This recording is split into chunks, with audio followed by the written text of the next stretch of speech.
Indonesians found themselves being treated like conquered enemies when Japanese seizure of their rice crops brought them to destitution and starvation. Resentment rose to bitter hatred.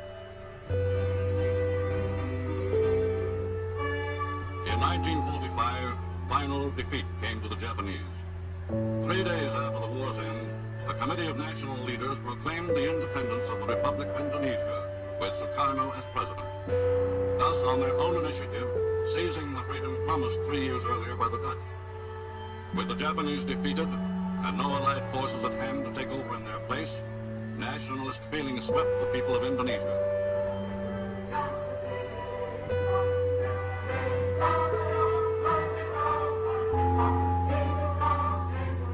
The Indonesian Republic was 6 weeks old before the first allied forces returned to the Indies, and some 2,000 British troops with a contingent of Dutch landed at Batavia.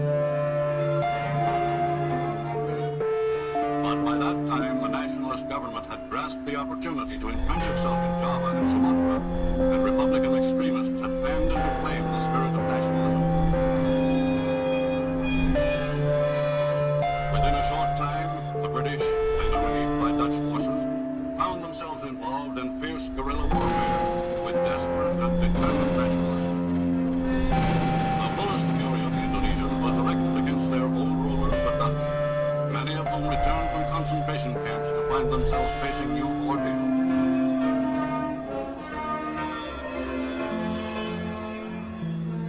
Other internees were released from their camps only after months of terror, during which they had been held as hostages by the Indonesians.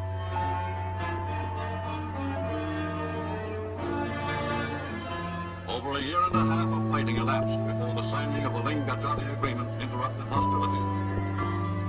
Negotiated by such able and fair-minded men as Premier Syahrir of Indonesia and Acting Governor Van Mook of the Indies, the agreement provided for the establishment by 1949 of Indonesia, Borneo, and East Indonesia as separate republics, comprising the United States of Indonesia, to be co-equal partners in union with the Netherlands. The separate republics of Borneo and East Indonesia were largely creations of the Dutch government, which had encouraged their political independence, with the understanding that they would remain under the crown in the proposed Netherlands-Indonesian Union. This political division of territory still left the Dutch with considerable influence over large areas of the Indies.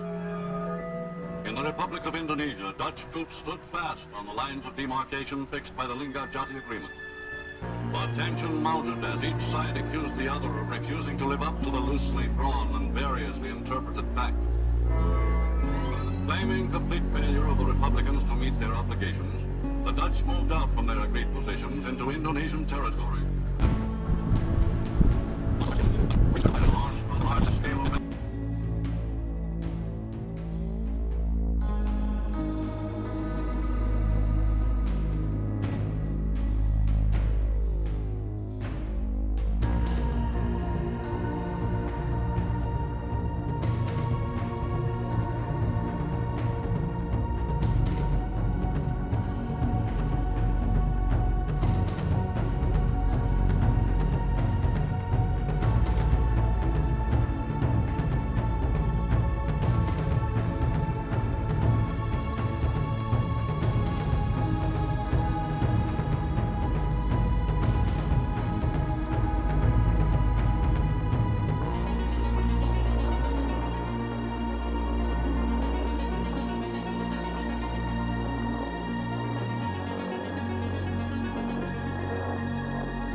negotiation.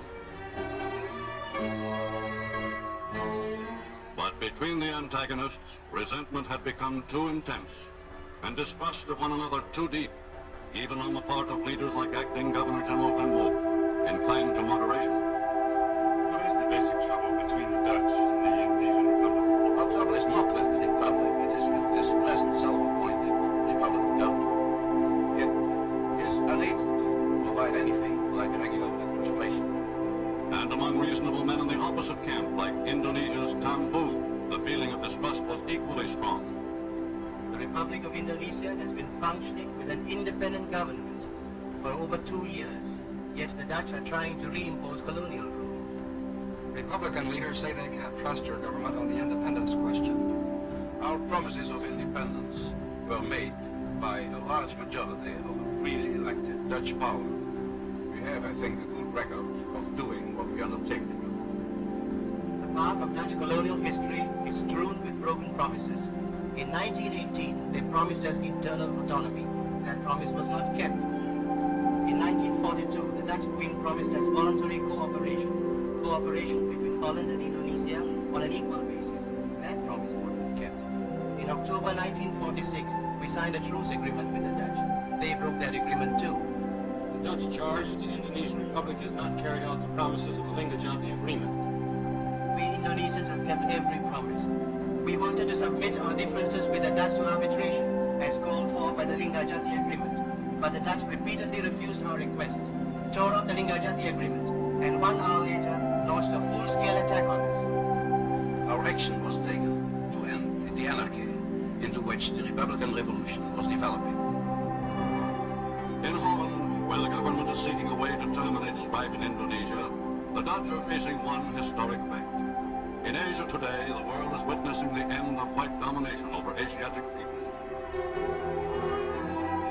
But far from clear are the effects of this fact on the future of the commercial enterprises which have grown rich and powerful through trade with the Indies, enterprises which form a substantial part of the Dutch economy. Upon this trade, which has flourished for over 300 years, still depends in large part Holland's position as a prosperous and progressive nation, and the enviable standard of living its people have traditionally enjoyed. Today, the Dutch are confident that through the sober industry which has carried them so far toward recovery, they can regain a measure of their old prosperity. But they are nonetheless deeply concerned about the future that will be theirs if there should come to an end the empire which has made the Netherlands rich, respected, and great. Time marches on.